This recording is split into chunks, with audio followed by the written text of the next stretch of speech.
တန်ကြံခန်းကြီး18အငယ်1မှ24အထိသူတစ်ပါးများနဲ့မယောနောသောသူသည်မိမိစေတနာအလိုရှိသည့်အတိုင်းရှာဖွေ၍ပညာယတနာအမျိုးမျိုးကိုစူးစမ်းမွေနောက်တတ်၏မိုက်သောသူမူကားမိမိစိတ်သဘောကိုပြเสียအခွင့်မှတပါအခြားသောအကြောင်းကြောင့်ဉာဏ်ပညာ၌မပျော်မွေ့တတ်မတရားသောသူလာသောအခါမထီမဲ့မြင်ပြုခြင်းကိုခံရ၏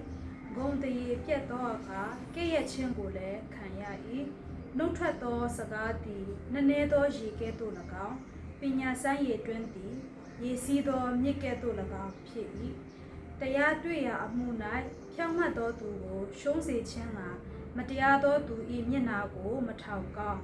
မိုက်သောသူ၏နှုတ်ခမ်းတို့သည်ရန်တွေ့တတ်၏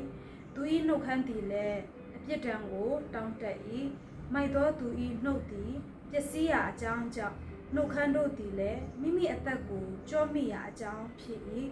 ကုန်းတိုက်သောသူ၏စကားသည်ငြိမ်သောခဲပွေစားပွေကဲ့သို့ဖြစ်၍ဝမ်းအတွင်းသို့ဝင်တတ်၏အလုံးလုံးသောအခါပြင်းရည်သောသူသည်မိမိဥစ္စာကိုအချီးနှီးကုန်စေသောသူနှင့်ညီအကိုတော်ပေ၏ထာဝရဘုရား၏နာမတော်သည်ခိုင်ခန့်သောရဲတိုက်ဖြစ်၍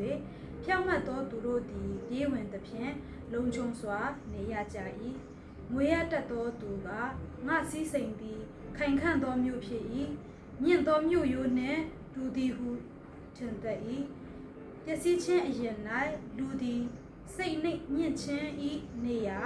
ဂုံတရေအရင်နေရာ၌နှိမ့်ချခြင်းဤနေရာရှိ၏အကျိုးအကြောင်းကိုမစစ်မီအမှုစီရင်သောသူသည်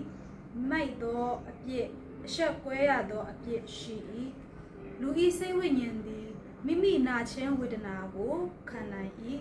ကြေကွဲသောစိတ်ကိုကအဘယ်သူခံနိုင်သနည်းတမာတရိရှိသောသူဤစိတ်နှလုံးသည်ပညာအတတ်ကိုတူထားတတ်၏ပညာရှိသောသူ၏နားသည်လည်းပညာစကားကိုရှာတတ်၏လူ၌ပါသောလက်ဆောင်အားဖြင့်လမ်းရှင်းလင်း၍လူကြီးထံသို့ဝင်ရသောအခွင့်ရှိတတ်၏ကိုယ်အမှုကိုအဦးဆောင်၍ပြောသောသူသည်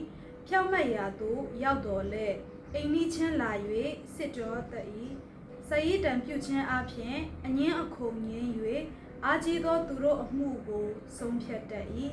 အညိုးထားသောညီအကိုသည်ခိုင်ခန့်သောမြို့ထက်သာ၍ခတ်၏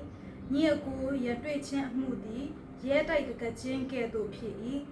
လူသည်မိမိနှုတ်၏အသီးနှင့်ဝမ်းပြေရ၏မိမိနှုတ်ခမ်းတို့၏စီးပွားနှင့်ဝါရ၏ရှာသည်အသက်တည်ခြင်းနှင့်ရှင်ခြင်းကိုအစိုးရ၏ရှာကိုနှစ်သက်သောသူသည်လည်းရှာ၏အသီးကိုစားရ၏မယားကိုရသောသူသည်ကောင်းသောအရာကိုရ၍ထာဝရဘုရား၏ကျေးဇူးတော်ကိုခံရ၏စင်ရသောသူသည်တောင်းပန်တတ်၏ငွေရတတ်သောသူမူကားကြမ်းတမ်းစွာပြန်ပြောတတ်၏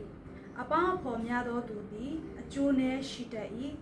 မိတ်ဆွေမူကားညီအကိုဆွဲကပ်သည်ထက်သာ၍ဆွဲကပ်တတ်၏တုတ်တန်ခန်းကြီး18အငယ်1မှ24